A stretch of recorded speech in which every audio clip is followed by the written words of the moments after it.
mind, looking for a dime. James Locke in the house, gonna help you shine.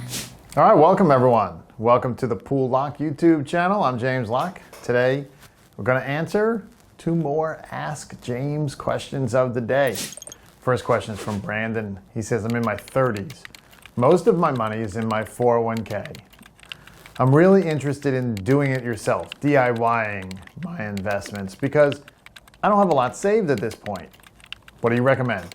All right, Brandon, first of all, again, at your age, it's more common, and it's common because it's really, it's common to do it yourself when it's in the 401k, and it's really common because it's hard to find advisors to actually manage your 401k funds. They have to charge you a separate fee, so you have to be willing to write a check. Whereas most money managers just take it out of the funds. And most of the time, that's not available to you in your 401k. So that's a challenge.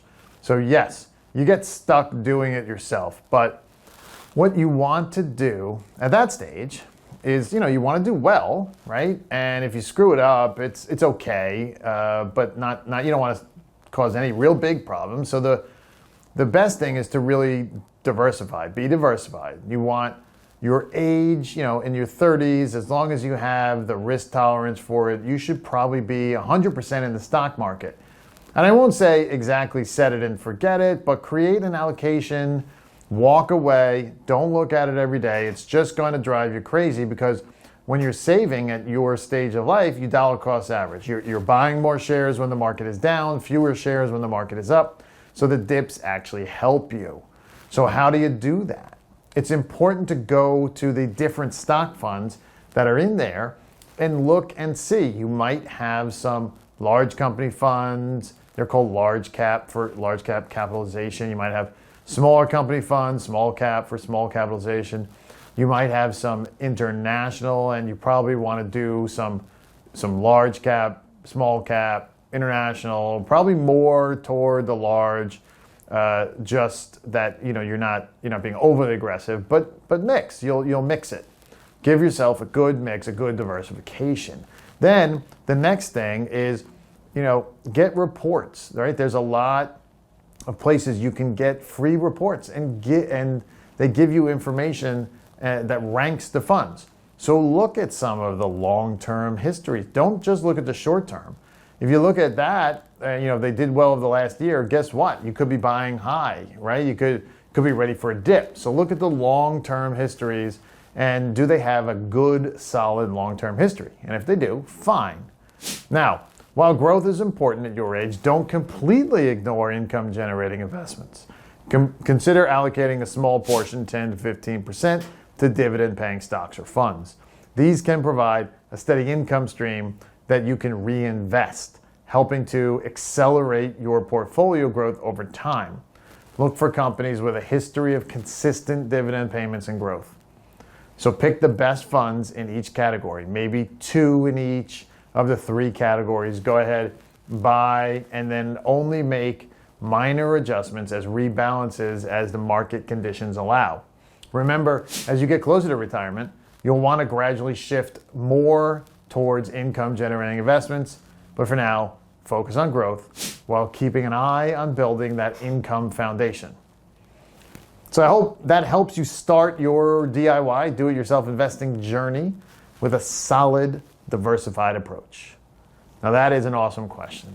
If you would like your question answered, you can do so by emailing them to poolelock@poolelock.com.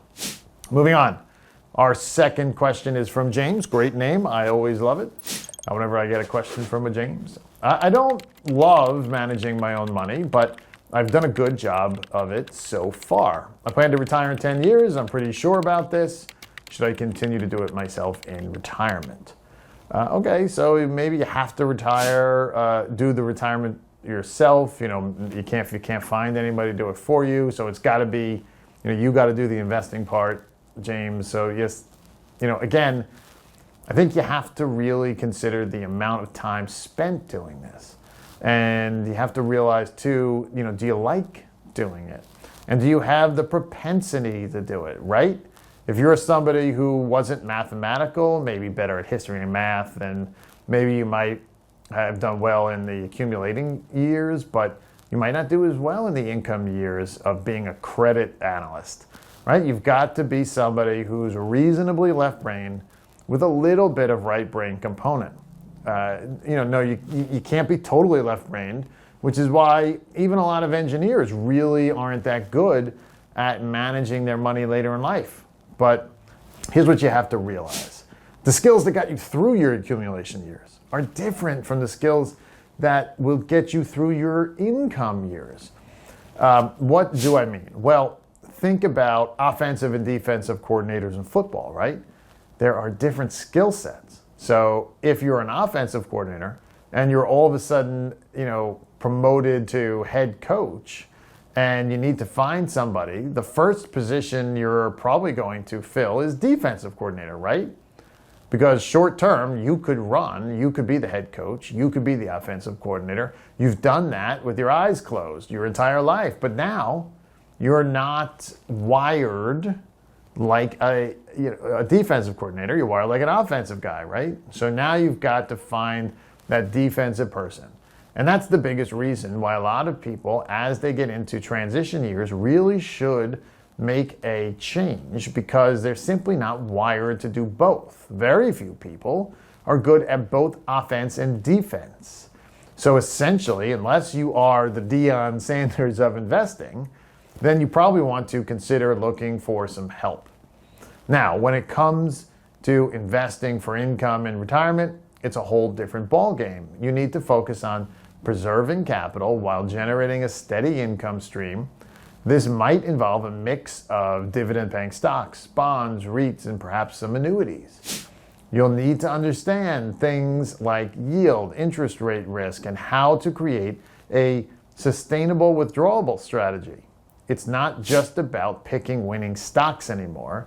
It's about creating a portfolio that can withstand market volatility while providing consistent income. And the good news about it is you're not going to be all defense. You're not going to be all income, right? It's an income first, growth second. You're still going to be in charge of your money.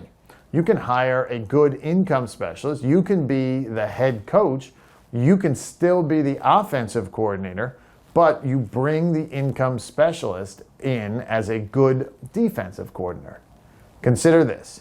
As you transition into retirement, you might want to gradually shift your portfolio. Start by moving a portion of your assets into income-generating investments, each year, leading up to retirement.